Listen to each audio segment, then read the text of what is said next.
This is a coaching session where I was asked about applying the rule of 100 to a particular problem my client was facing. The rule of 100 is basically an exercise where you do 100 reps of something before you take the time to wonder whether or not it's working or waste your time trying to change direction. It's basically advice to do more, and sometimes it works. Here's a breakdown of why it works and when you should use it. The rule of 100, just get 100 things done and then pull your head up and look at where you're at. So that one feels good. There are certain philosophies that feel good to hear and are less effective. And there are philosophies that feel worse to hear and are more effective.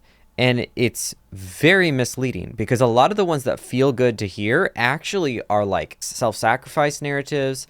They're push yourself really hard narratives. They're the really hard things. They sound righteous. But it doesn't matter if it doesn't work.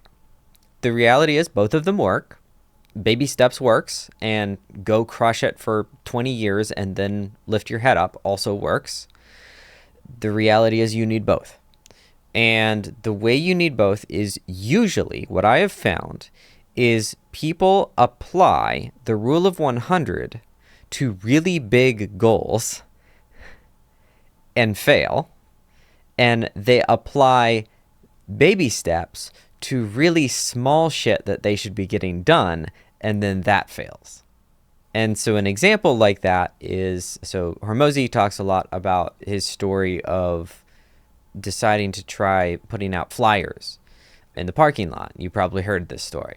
He goes and talks to his advisor, and the guy's like, oh, dude, like you put like 300 out, we put 5,000, and then we think about it, right?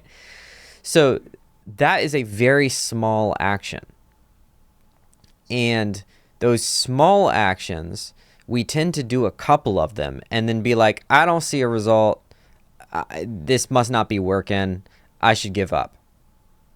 That's the common, they go to the gym. I worked out 3 times. I don't see anything. I'm going to quit, right? So these are small actions that require massive repetition. What I often talk about is the things that people have a hard time getting themselves to do. Ask yourself the question, is this a thing that I'm struggling to get myself to do, or is this a thing that I am not sure if it is pointless? If it is something that you are struggling to get yourself to do, then you should apply baby steps. And if you're feeling like it's pointless, then you should apply massive action. And if you look at the psychology of Alex Hormozi, you can see he is a person who is kind of already oriented toward massive action. And if that is the case, then he is going to typically do things pretty aggressively and then see if they work. And then if they don't work, he's going to be like, this is dumb. This is pointless. Why am I doing this? And so somebody like that, even though they're oriented towards massive action already, needs to be told to take more massive action, because it's not a motivation issue. It's a pointlessness issue. It's a meaning issue. But some people, they have a hard time getting themselves to do a thing in the first place because something feels too overwhelming. And to take somebody like that and tell them, well, just do 100 of them, that's just going to be more overwhelming. Are you losing patience or are you losing hope? If you're losing patience, then do more. If you're losing hope, then do less.